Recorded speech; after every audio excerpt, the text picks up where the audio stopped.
I never thought a February ice storm in Columbus, Ohio would turn me into a neighborhood legend.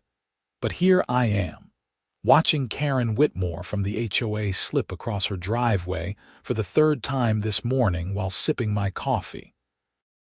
My name is Zachary Young, and I have lived in Willow Creek Estates for exactly 4 years, 3 months, and 12 days. I know the precise timeline because that is how long I have been dealing with Karen and her endless HOA complaints. She lives 3 houses down from me in a sprawling colonial that probably cost twice what mine did. And she has been the president of our homeowners association for the past 7 years. Most of that time, she has made it her personal mission to ensure every blade of grass, every mailbox, and every decorative element in our neighborhood meets her exacting standards. The ice storm hit Columbus hard last night. We got about half an inch of freezing rain followed by 3 inches of snow, and the temperature dropped to 15 degrees. My driveway looked like a skating rink when I woke up at 6 in the morning, so I grabbed my supply of rock salt from the garage and spent 45 minutes making sure I could actually get my truck out without ending up in the emergency room. I used about 3 bags of the stuff, but I still had another 15 bags stacked neatly in my garage. I always buy in bulk at the hardware store because winter in Ohio is no joke, and I learned my lesson 2 years ago when I ran out during a blizzard and had to chip ice for 3 hours straight. I had just finished salting my walkway when I heard the aggressive clicking of heels on pavement. Karen appeared at the end of my driveway wearing a puffy white coat that made her look like a marshmallow with legs, and her highlighted blonde hair was pulled back so tight I wondered if it gave her headaches. Her face already had that pinched expression she always wore when she was about to complain about something. "Zachary," she said, not even bothering with a good morning, "I need your rock salt." I stood there holding my empty bag, staring at her. "Good morning to you too, Karen." She waved her hand dismissively. Yes, good morning. I need rock salt. My driveway is completely iced over and I have an important HOA board meeting at my house this afternoon. I went to 3 stores this morning and they are all sold out. I know you always buy too much of everything, so I am sure you have extra. The way she said too much made it sound like I was hoarding supplies for the apocalypse. "I have some left, yeah. I always keep extra for emergencies." "Perfect. I will need at least 10 bags. Bring them to my house within the hour." She started to turn away like the conversation was over. "Hold on," I said, my irritation rising. "I am not just giving you 10 bags of rock salt. Do you know how much that costs? Plus, I might need it if we get more ice this week." Karen turned back, her eyes narrowing. "Zachary, as HOA president, I am invoking community emergency protocol. During weather emergencies, residents are expected to share resources for the common good. Besides, I noticed your mailbox is still that awful shade of blue. According to HOA Guidelines Section 12, Subsection 4, all mailboxes must be either black or bronze. I have been very patient about giving you time to fix this violation." There it was, the veiled threat. Karen loved to hold HOA violations over people's heads like a sword. My mailbox was actually navy blue, which I thought was close enough to black, but apparently Karen's vision was sharp enough to detect the difference. The mailbox thing again. "Karen, I have been meaning to repaint it, but I have been busy with work." "Well, perhaps if you helped me with the rock salt situation, I could extend your deadline for the mailbox violation. Otherwise, I will have to issue a formal fine, $50 per day until it is corrected." She smiled sweetly, but there was nothing sweet about it. I felt my jaw clench. This was classic Karen. She had pulled similar stunts with other neighbors. Last summer, She threatened Bob Martinez with a fine for his lawn being a quarter-inch too long, while simultaneously demanding he let her use his riding mower because hers was broken. The woman had no shame. "Fine," I said, but my mind was already working. "I will bring some bags over in a bit." "Excellent. I knew you would see reason. Make sure it is within the hour, Zachary. I have a lot to do today." She walked away, her heels clicking on the icy pavement, somehow managing not to slip despite wearing the most impractical footwear imaginable. I stood there for a moment, fuming. Then I walked back into my garage and looked at my supplies. 15 bags of rock salt sat stacked against the wall. Next to them were 12 bags of playground sand I had bought last summer when I was planning to build a sandbox for my nephew before he moved to Michigan with his parents. The bags looked almost identical, both brown paper with minimal labeling. An idea formed in my mind. A petty, beautiful, absolutely perfect idea. I loaded 10 bags of the playground sand into my truck bed and drove them down to Karen's house. Her driveway was indeed a sheet of ice, and I could see where she had tried to walk across it. There were scuff marks and what looked like a spot where she had fallen, based on the impact pattern in the frost. Karen came out before I even finished unloading the first bag. "Finally, just stack them by the garage door. I will have my husband spread them when he gets home from work." "Actually, you should probably do it soon," I said, keeping my voice helpful. "The temperature is supposed to drop even more this afternoon. The sooner you get this stuff down, the better it will work." She looked annoyed. "I suppose you are right. Fine, I will do it myself." Gregory is useless with this kind of thing anyway. I helped her unload all 10 bags, stacking them neatly by her garage. She did not say thank you, just inspected the bags like I might have shorted her on weight or something. "This better work, Zachary. I am expecting 12 people this afternoon, and I cannot have board members slipping on my driveway. It would be mortifying." "Oh, it will definitely be memorable," I said, which was absolutely true. "Just spread it evenly across the ice and make sure to really cover the bad spots." I drove back home, parked my truck, and settled in to watch the show. My living room window has a perfect view down the street, and I could see Karen's house clearly. I made myself another cup of coffee and grabbed some leftover pizza from last night. About 20 minutes later, Karen emerged with the first bag of sand. She had changed into more practical clothes, snow pants, boots, and a thick jacket. She ripped open the bag and started spreading the contents across her driveway with a shovel. From my distance, the sand looked just like rock salt, the same grayish tan color scattered across the white ice. She worked quickly, I had to give her that. Within 45 minutes, she had emptied all 10 bags across her driveway and walkway. She stood back, admiring her work, then carefully walked across the treated surface. Even from my house, I could see her slip slightly, catch herself, and look confused. She tried another few steps, moving more carefully. Her driveway was still just as icy as before, now just with a layer of sand on top that provided exactly zero traction improvement, and no melting whatsoever. I watched her pull out her phone, probably checking the weather or looking up why rock salt was not working. She bent down and picked up a handful of the sand, examining it. Even from here, I could see the moment of realization dawn on her face. My phone rang 5 minutes later. Karen's name flashed on the screen. "Hello," I answered, trying to sound innocent. "What did you give me?" Her voice was shaking with rage. "Rock salt, just like you asked for." "This is not rock salt, this is sand. Regular playground sand.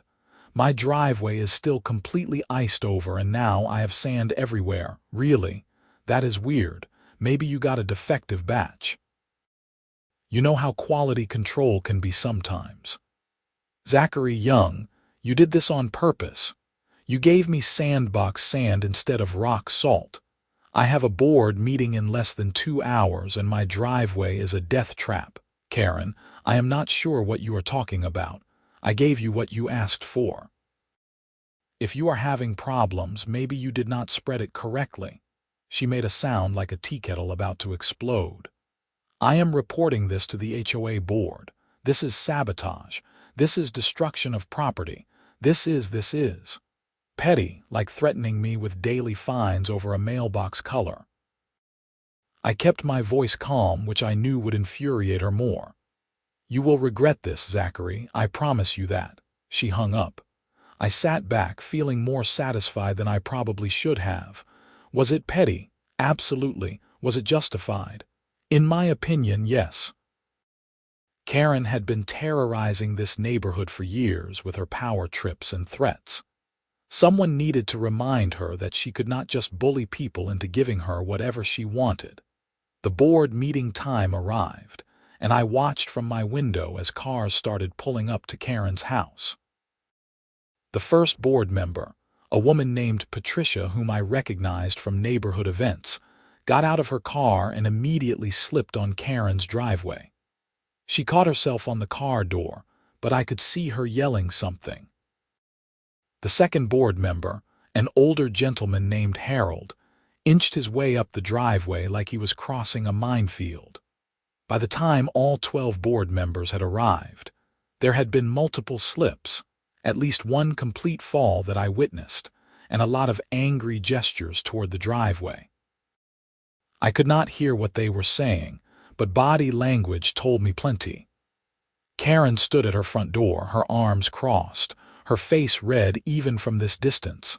The meeting lasted about an hour. When people started leaving, they were even more careful than when they arrived. Patricia actually gave up on walking and slid down the driveway on her feet like she was skiing. Another woman took off her shoes and walked in her socks, which seemed like a terrible idea, but apparently felt safer to her. My phone rang again that evening. This time it was not Karen but Bob Martinez, my neighbor who had dealt with his own Karen situation last summer. "Dude, please tell me the sand story is true," he said without preamble. "What sand story?" I played dumb.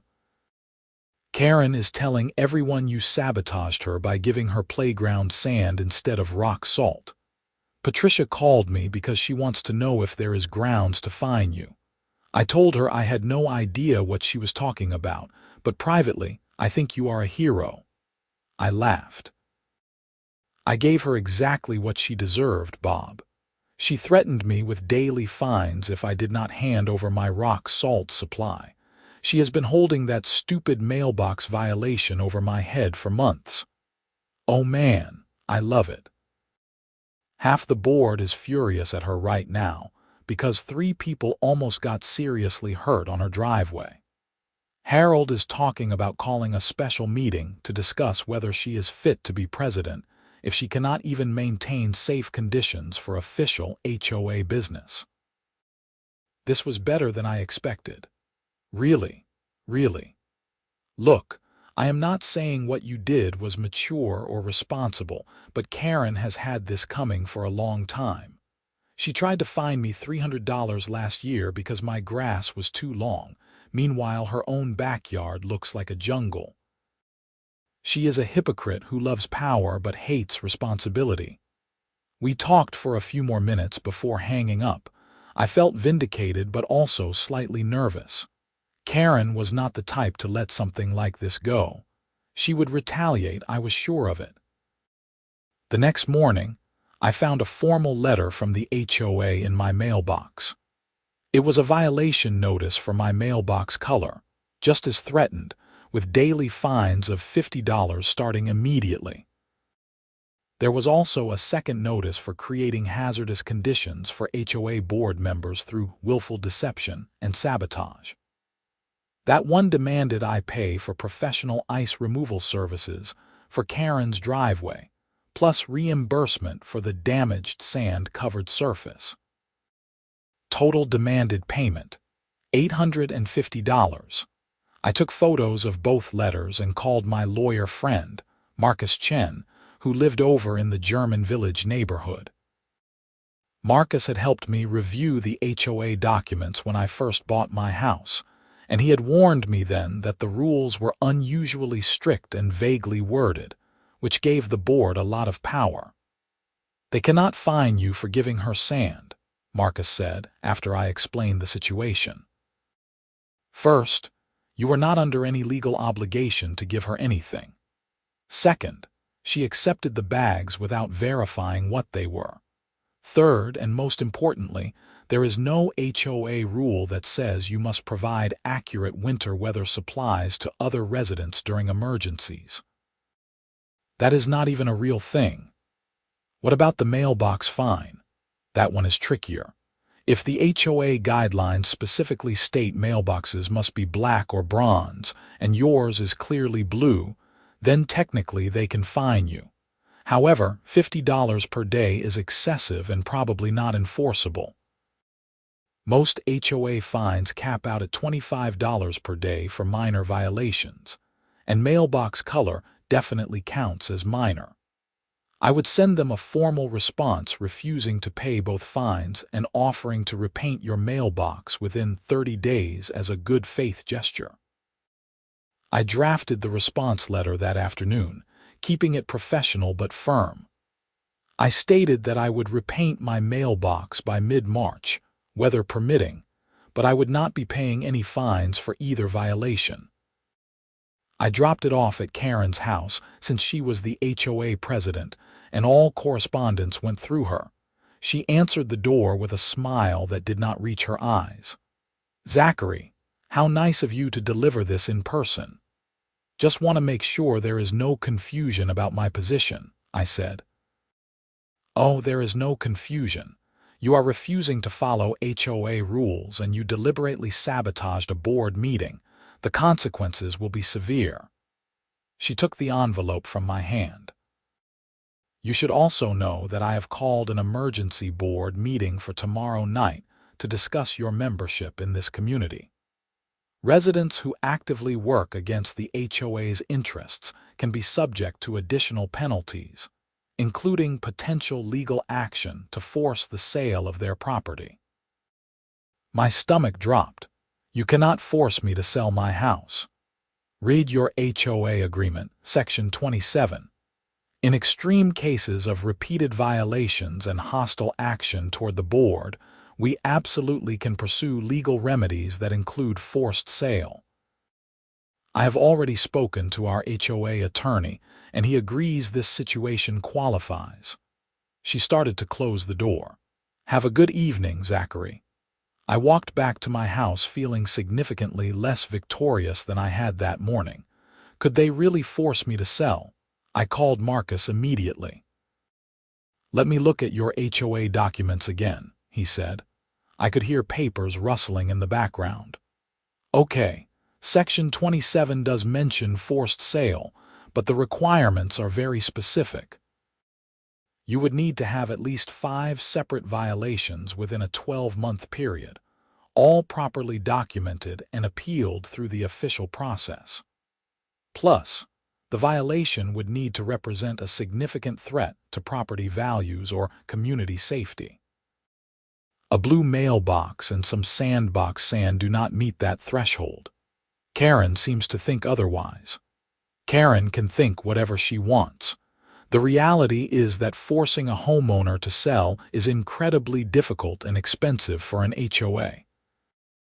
They would need to file a lawsuit, prove their case in court, and even then, a judge would probably just order you to pay fines or correct violations, not sell your house. She is trying to scare you." "It is working," I admitted. "Do not let it. Go to the emergency board meeting tomorrow and defend yourself calmly and rationally.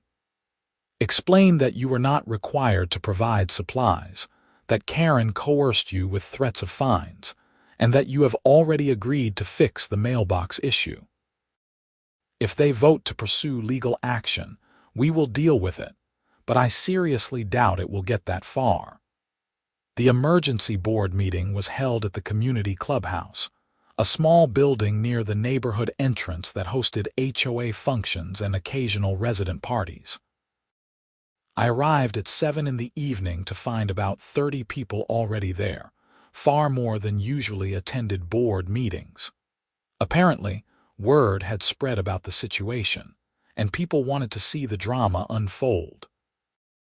Karen sat at the front table with the other 4 board members: Patricia, Harold, a younger woman named Jennifer, and a middle-aged man named Thomas.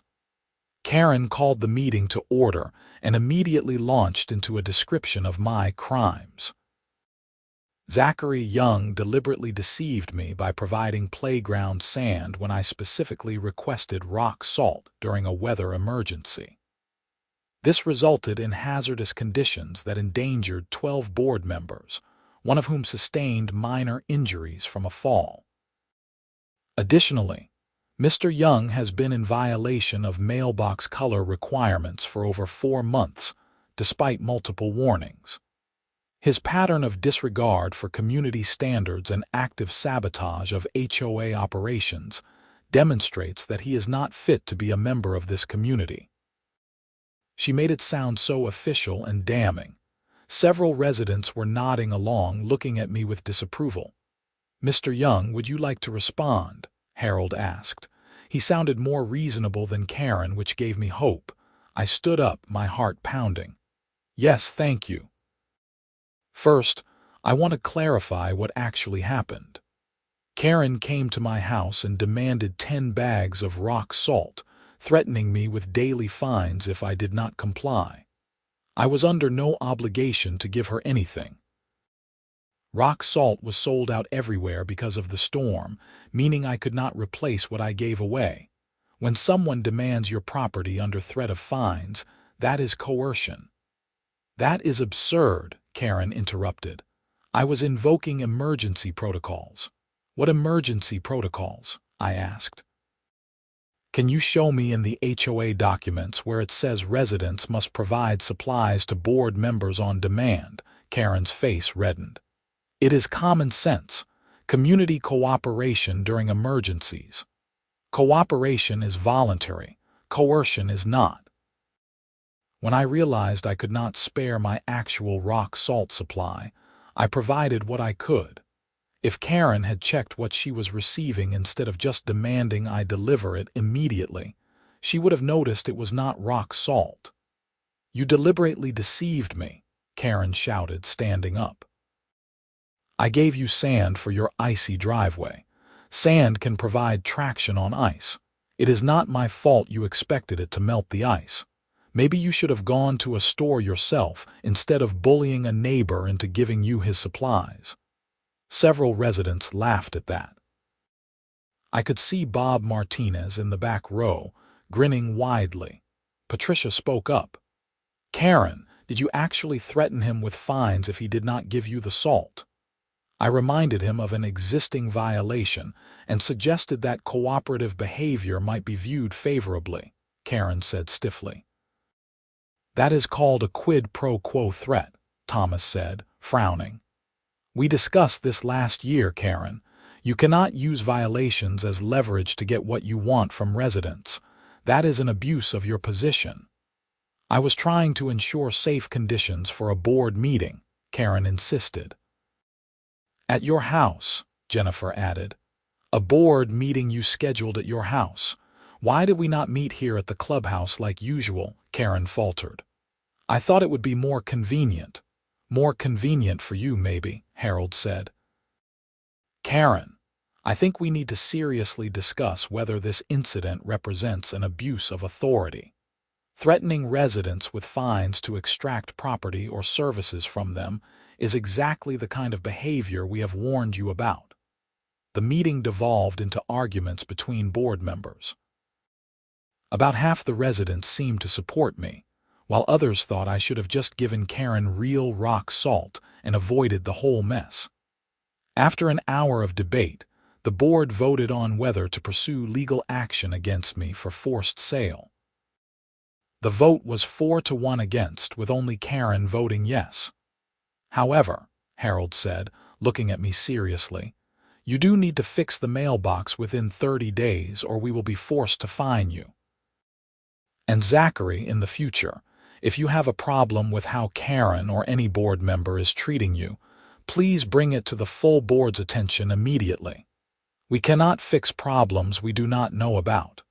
I agreed, feeling relieved. Karen looked furious, her jaw clenched so tight I thought her teeth might crack. After the meeting ended, several neighbors came up to thank me privately. Bob clapped me on the shoulder. That was amazing. I have wanted to stand up to her for years. Why did you not? I asked. He shrugged. Easier to just go along, I guess. Keep my head down. But you are right, she has been abusing her power. Maybe this will make her think twice.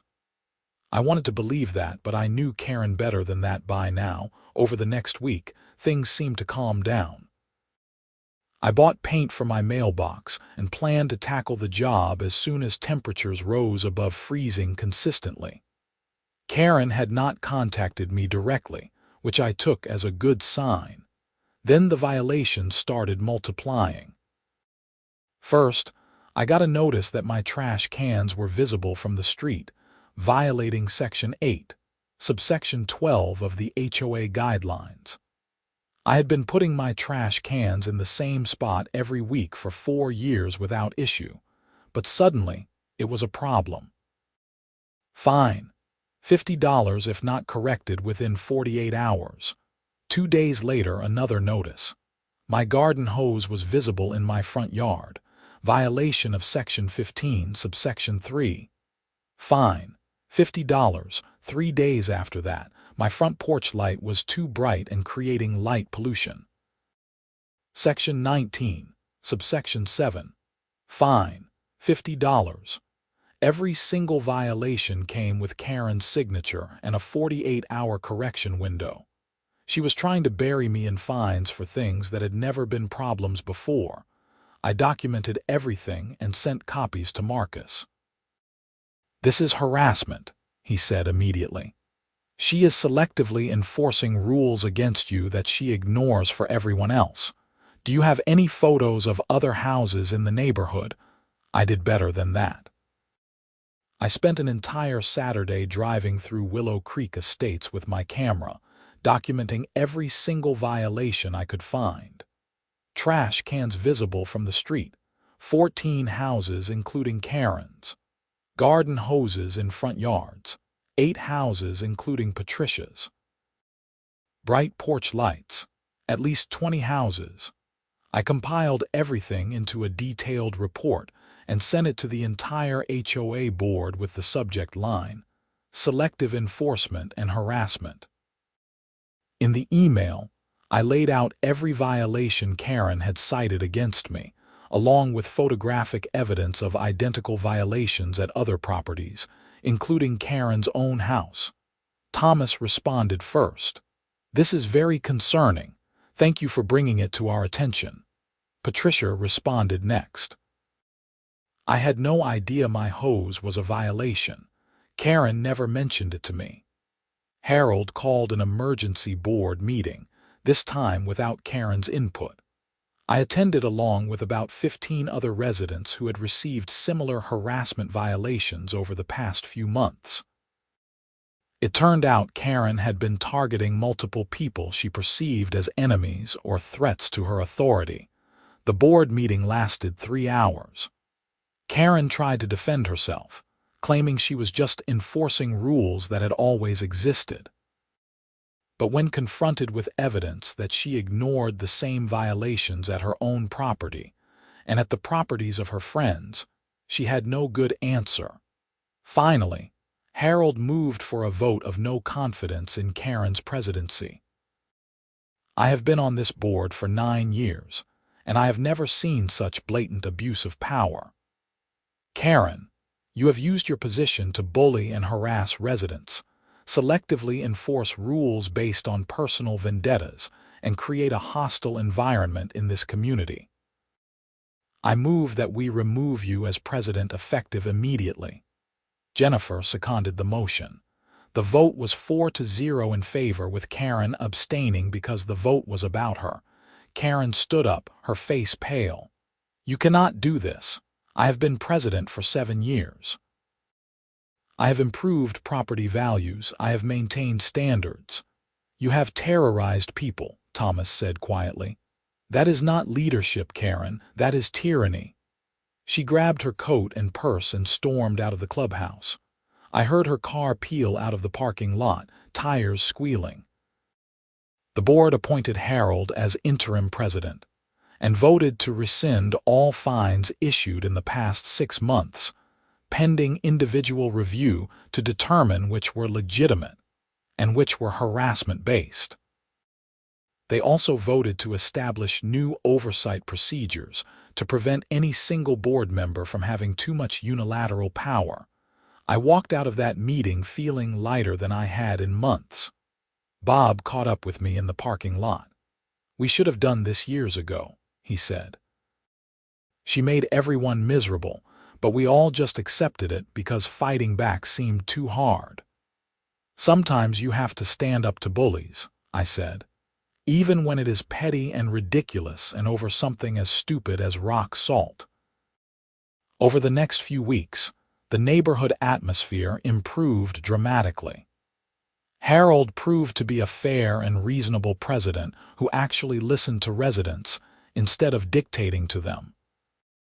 The board implemented a new appeal process for violations and established clear timelines for corrections before fines could be issued. Karen kept her head down for a while, but eventually, the ice storm had one more consequence to deliver. I was grabbing my mail one afternoon in early March when I saw a police car parked outside Karen's house. 2 officers were talking to Gregory, Karen's husband, who looked upset. I tried not to stare, but it was impossible not to notice when one of the officers went inside the house and emerged 20 minutes later with Karen in handcuffs. The neighborhood gossip mill went into overdrive.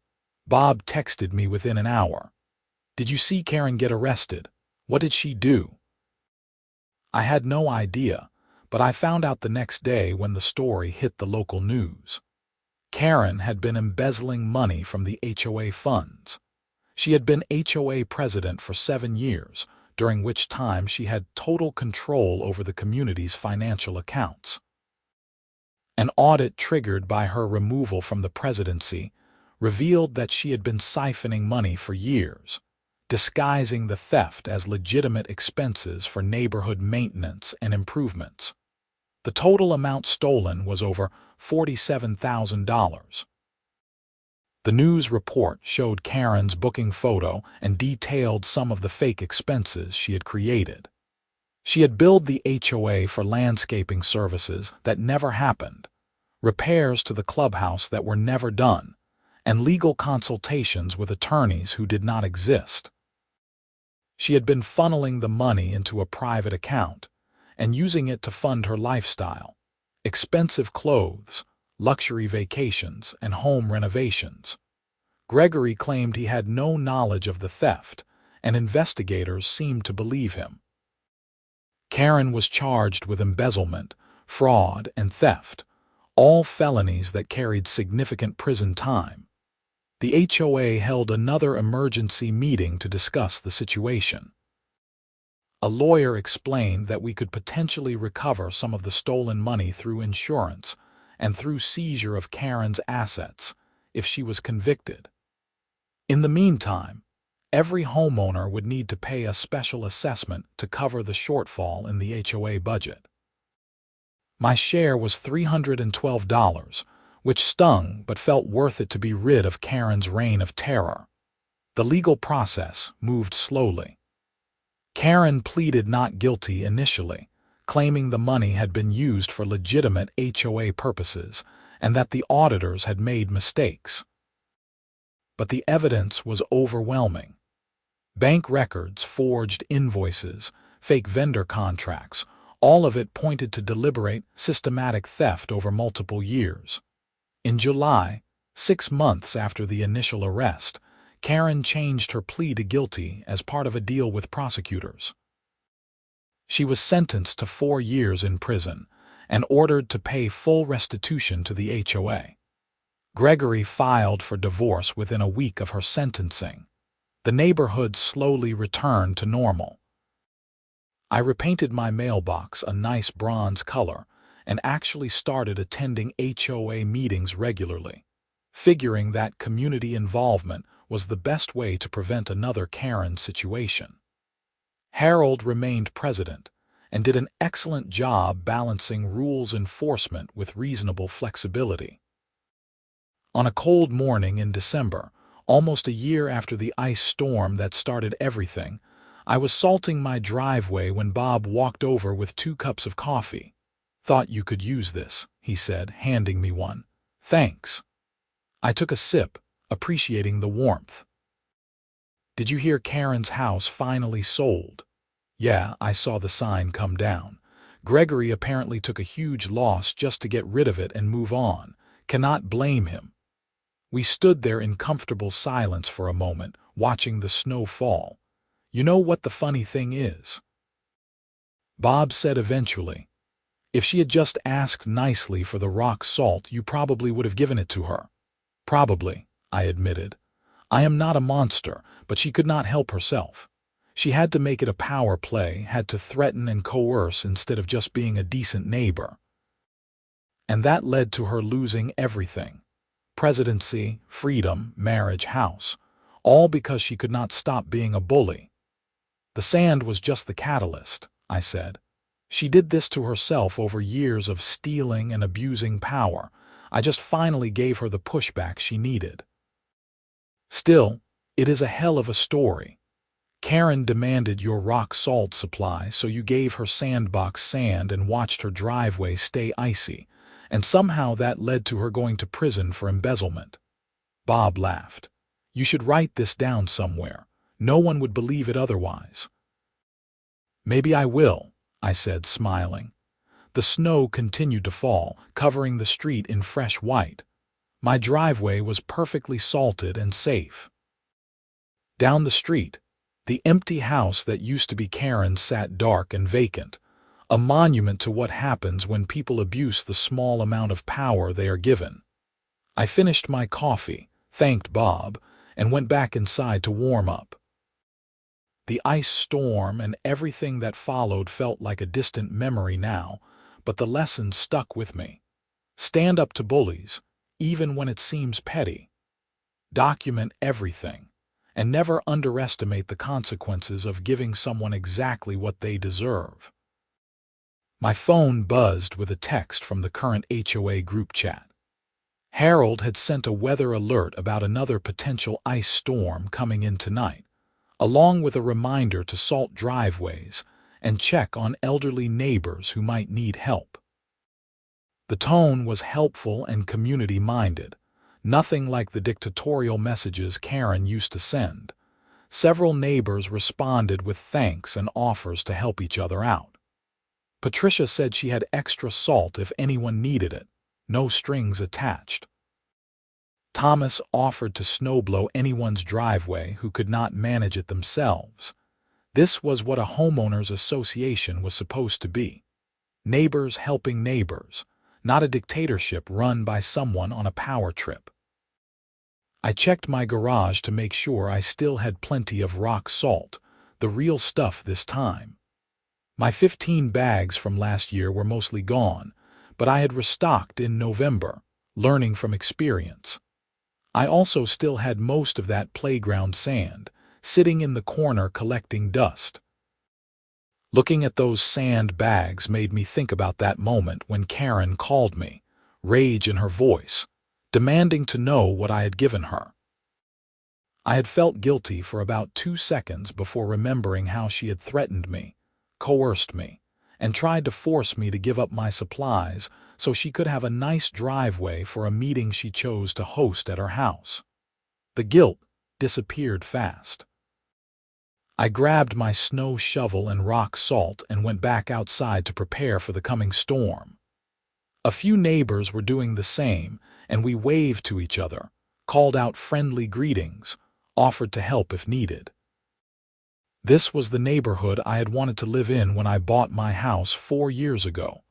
It took a bag of Sandbox sand, An ice storm and a year of legal drama to get here. But it was worth it. That night, the ice storm hit as predicted. I woke up to the familiar sound of sleet pelting my windows and the creak of tree branches weighted down with ice. My driveway had a solid coating of freezing rain, but I was prepared. I spent an hour salting and shoveling, making sure everything was safe and accessible. As I worked, I noticed several neighbors doing the same. Bob was tackling his driveway. Patricia was helping the elderly couple next door to her. Thomas was out with his snowblower, clearing not just his driveway but also the sidewalk in front of 4 houses. This was the difference. This was what changed when you removed someone who viewed community leadership as an opportunity for personal power, and replaced them with people who actually cared about their neighbors. I thought about Karen, sitting in prison somewhere, probably still convinced she had done nothing wrong. Some people never learn. They cannot see past their own needs and desires to understand how their actions affect others. She had been given authority and used it as a weapon. When someone finally pushed back, her entire house of cards collapsed. The lesson was not really about rock salt or sandbox sand. It was about standing up for yourself when someone tries to abuse their power over you. It was about documentation and evidence. It was about community, and what happens when one person decides their personal fiefdom matters more than the collective good. I finished my driveway and moved on to my walkway, making sure every inch was properly treated. My mailbox, now a regulation bronze color, stood at the end of my driveway like a symbol of compliance. But it was compliance on my terms, done in my time frame, not because Karen threatened and coerced me. The sun started to rise, turning the ice-covered world into something beautiful. Tree branches sparkled like crystal. The street looked like a river of diamonds. It was dangerous and treacherous, but also stunning in its own way. Bob walked over again, this time without coffee since it was barely 6 in the morning. "Another ice storm, another day of rock salt," he said. "At least this year we do not have to worry about anyone demanding our supplies." "Thank goodness for small mercies," I agreed. "Hey, I meant to ask you, whatever happened to all that sandbox sand you had? Did you ever use it?" I grinned. "Still sitting in my garage." "I keep meaning to get rid of it, but part of me wants to keep it as a souvenir. A reminder of the day I gave Karen exactly what she deserved." Bob laughed so hard he nearly slipped on a patch of ice. "That is perfect. You should frame a bag of it and hang it on your wall." "That might be taking it too far. Maybe, or maybe it is exactly the right amount of petty." He steadied himself and looked around at the neighborhood, at all our neighbors working together to deal with the storm. "You know what? I am glad you did it." Someone needed to stand up to her, and it ended up revealing all the illegal stuff she was doing. If you had just given her the rock salt and kept quiet about the threats, she might have kept stealing for years. He had a point. My petty act of revenge had set off a chain of events that ultimately exposed serious criminal behavior. Karen's reaction to the sandbox sand had been so extreme that it drew attention to her patterns of bullying and abuse, which led to her removal as president, which triggered the audit that revealed the embezzlement. One bag of sandbox sand had toppled a corrupt presidency. "I am just glad it is over," I said honestly. "I bought this house because I wanted a nice, quiet place to live. The last thing I expected was to end up in a war with the HOA president that ended with her going to prison." "Life is weird like that sometimes," Bob agreed. "The smallest things can have the biggest consequences." We talked for a few more minutes before returning to our respective properties. I finished salting everything that needed it, then went inside to shower and warm up. The ice storm continued through the morning, but by afternoon, The sun came out and started the slow process of melting everything away. I sat in my living room with a book and a cup of hot chocolate, occasionally glancing out the window at the winter scene. The spot where I used to watch Karen's house was now just an empty lot waiting for new owners. The for sale sign had come down, but no moving trucks had arrived yet. Eventually, some new family would move in, probably with no idea about the drama that had unfolded here. They would inherit a much better neighborhood than the one I moved into 4 years ago. They would have Harold as their HOA president, fair and reasonable and actually concerned with community welfare. They would have neighbors who helped each other instead of neighbors who lived in fear of violations and fines. All because someone finally said no to a bully. My phone rang, and I saw it was Marcus Chen, my lawyer friend who had helped me through the whole ordeal. "Hey, Zachary. Just wanted to check in and see how things are going with the new HOA board." "Really well, actually. Harold is doing a great job. No more harassment violations, no more threats.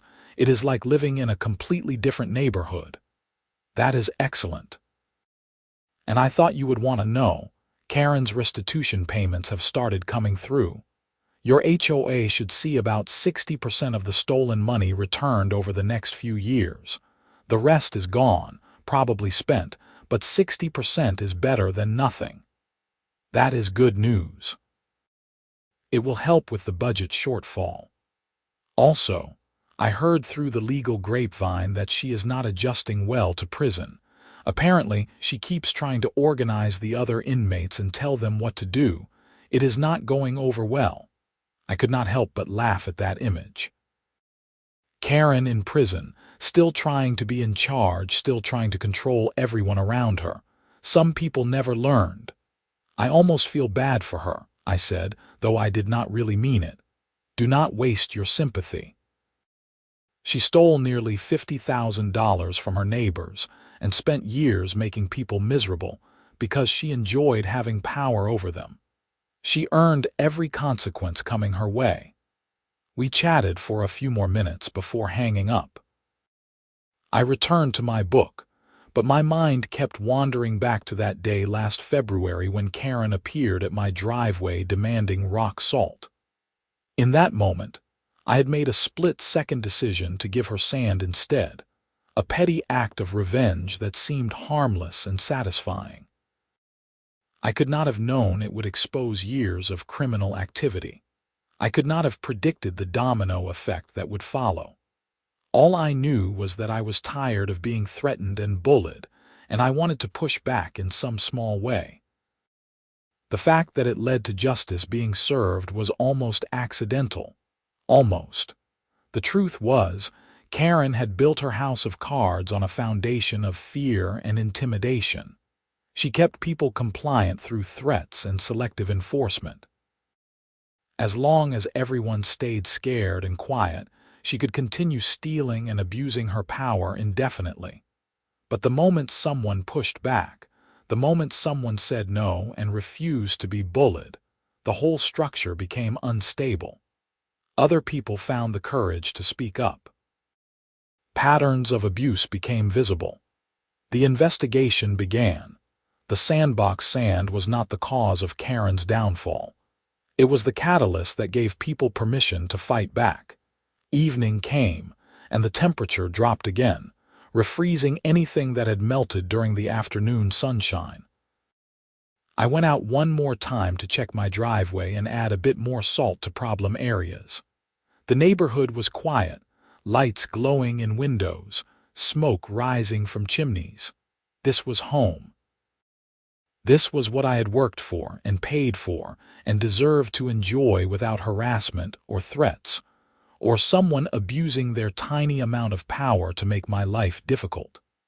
I stood in my driveway, looking down the street toward where Karen's house sat empty and dark. A year ago, that house had been the source of so much stress and anxiety. Now it was just another building waiting for a new chapter. Bob's porch light flicked on, and he came out to add more salt to his walkway. He saw me and waved. I waved back. Simple, neighborly, the way things should be. Inside, I made dinner and settled in for the evening. The ice storm had passed, leaving behind a crystalline world that would melt away in a day or two. Life would continue its normal rhythm. Work, errands, home maintenance, occasional neighborhood drama that did not involve embezzlement or arrests. Before bed, I went out to the garage one more time. The remaining bags of Sandbox sand sat in the corner, exactly where they had been for over a year. I picked up one of the bags, feeling its weight, remembering the moment I loaded 10 of these into my truck bed and drove them to Karen's house. It had been petty. It had been vindictive. It had been absolutely the right thing to do. I set the bag back down and turned off the garage light. Tomorrow, I would probably donate the sand to a local park or school. It had served its purpose, and I did not need physical reminders of the whole situation. The real reminder would be the improved neighborhood, the better HOA board, and the knowledge that standing up to bullies, even in small ways, can make a real difference. Karen had demanded my rock salt supply, expecting me to comply because that was what everyone always did. They gave her what she wanted to avoid her wrath. They painted their mailboxes and hid their trash cans and paid their arbitrary fines because fighting back seemed too difficult. So I gave her Sandbox sand instead and watched her driveway stay icy and refused to back down when she threatened me. And somehow, that one act of petty defiance unraveled years of corruption and abuse. As I lay in bed that night, listening to wind rattle my windows and ice crack on tree branches outside, I felt a deep sense of satisfaction. Not because Karen was in prison or because she had lost everything, though I would be lying if I said there was not some justice in that. No, the satisfaction came from knowing I had stood my ground. I had refused to be bullied. I had documented everything and fought back through proper channels and ultimately helped create positive change in my community. The Sandbox sand was just sand. The ice storm was just weather. But the choice to say no to someone abusing their power, that mattered. That changed everything. I fell asleep thinking about spring when the ice would be long gone and the neighborhood would be green and warm again. Maybe I would finally use some of that Sandbox sand to build something positive, a garden border or a base for a small patio project. Turn the symbol of my petty revenge into something constructive. Or maybe I would just donate it all and be done with the whole thing. Either way, I had won. Not because Karen lost, but because I stood up for myself and helped create a better community in the process. That was worth more than any amount of rock salt or Sandbox sand or perfectly painted mailboxes. The ice storm ended. Karen went to prison. Life went on. And somewhere in my garage, 10 fewer bags of playground sand sat as a reminder that sometimes the pettiest acts lead to the most profound consequences. When spring finally arrived in April, I did donate the remaining Sandbox sand to a local elementary school that was renovating its playground. The teacher who accepted the donation was incredibly grateful, saying they had been trying to find affordable sand for weeks. "Where did you get all this?" she asked as I helped unload the bags. "Long story," I said. "Let us just say it served a different purpose first, and now it gets to help kids have fun." She looked confused but did not press for details. As I drove away from the school, my truck finally empty of the sand that had caused so much chaos, I felt the last piece of the Karen saga finally close. The sand would be used for its intended purpose.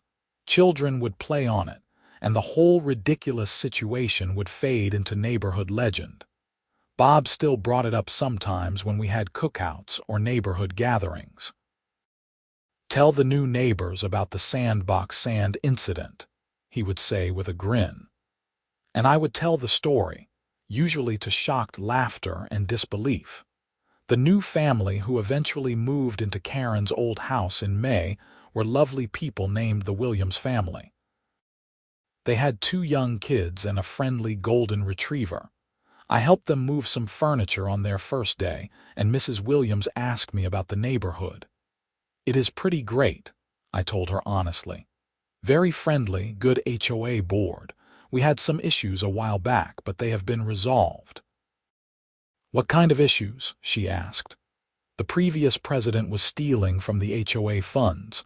She is in prison now, but the new president is excellent, very fair and reasonable." Her eyes went wide. "That is terrible, but at least it got caught." "Yeah," I agreed. "Sometimes it just takes one person willing to stand up and call out bad behavior. Then everything else follows." I never told the Williams family that I was that person, or that their house used to belong to the corrupt HOA president, or that it all started with rock salt and sandbox sand during an ice storm. They would probably hear the story eventually through neighborhood gossip, but I was content to let it come from someone else. Harold continued as HOA president for 2 more years before stepping down due to health issues. The board that replaced him continued his policies of fairness and transparency. Property values in Willow Creek Estates actually increased after Karen's removal, probably because potential buyers did research and liked what they saw about community governance. As for me, I kept my mailbox bronze, my trash cans hidden, and my garden hose neatly coiled in the garage. Not because I was afraid of violations, but because they were reasonable standards that I did not mind following when they were enforced fairly and applied to everyone equally. The ice storm that changed everything became just another winter memory, the kind of thing you mention when someone complains about current weather. "Remember that ice storm in February 2 years ago? That was brutal. But for me, it would always be more than just weather. It was the day I decided to stop being afraid of someone who had no real power, except what people gave her through their fear. It was the day I chose petty revenge over compliance and accidentally triggered a chain of events that brought justice and positive change. It was the day Karen demanded my rock salt supply, and I gave her sandbox sand instead and watched her driveway stay icy. And honestly, I would do it again in a heartbeat. The end came quietly, not with drama or fanfare. Just a peaceful neighborhood, a fair HOA board, and the knowledge that sometimes standing up to bullies is worth whatever consequences might follow. Because the alternative, living in fear and compliance and constant anxiety about arbitrary rules, was not really living at all. So I kept my rock salt properly stocked, never hoarded but always prepared. I helped neighbors when they needed it, asked nicely rather than demanding. I attended HOA meetings and voiced opinions and worked to keep the community standards high without becoming tyrannical. And every winter, when the first ice storm threatened, I thought about Karen and her downfall and smiled. Not because I had destroyed her. She had destroyed herself through years of theft and abuse, but because I had played a small part in removing a bully from power and making my neighborhood a better place. That was enough. That was everything. And as I salted my driveway each winter, watching the ice melt away under the chemical reaction, I remembered that sometimes the smallest acts of defiance create the biggest waves of change. Karen demanded my rock salt supply. I gave her sandbox sand. Her driveway stayed icy, her rain ended, and justice was served. And I lived happily ever after in a neighborhood that finally felt like home.